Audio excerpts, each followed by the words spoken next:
फंबायनि जिउनि थांखिया मा? आंनि जिउनि थांखियाथ' सिगां आर्मियानोसोमोन, दानि स्कुला।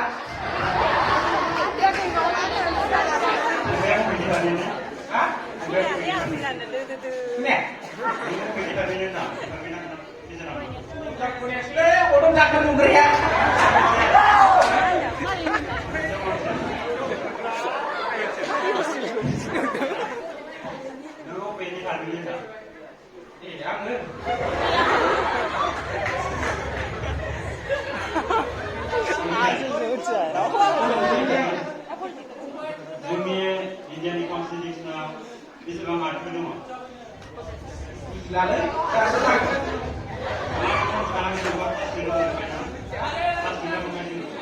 पलिटिकेलनि बागै सावरायनो बावबाय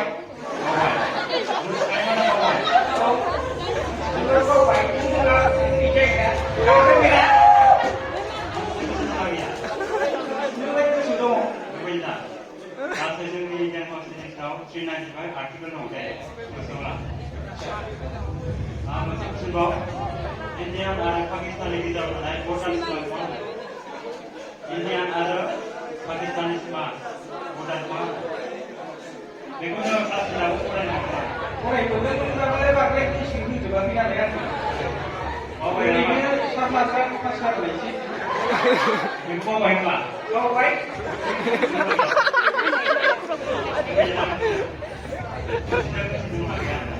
मिथिनो गोसो दं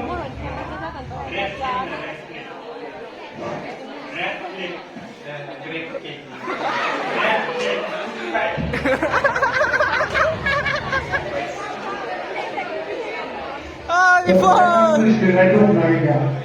आंनाथ' गोसोथोनायाव गैयालै गोजानावसो दंहैयो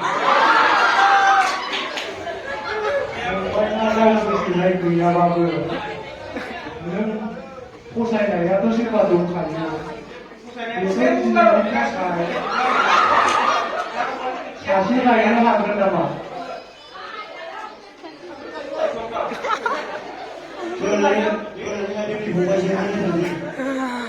फसायनानै गोरोबलायनो थांसै आंबो सासेल' लायथारदो दे सासेल'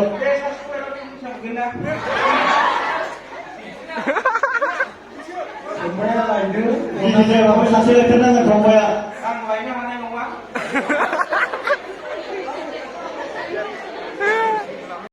फंबाया सिख्लाफोरनि थाखाय बिजाबलाय गोरोबनायखौसो गिदों बियो भिडिअ खालामदोंना बिरादनो जाहाथे गोरोबना मोनोबा दावराव जागोन ना दावरायाव बेखौसो गिदों फंबायनि मोजां मोननाया बबे गामि बबे जायगानि लावगासिनो दा फंबायखौ जोङो जोंनि रोंगोरा कलेजावहाय बरायनो थाबाय गोजोनथों दा आङो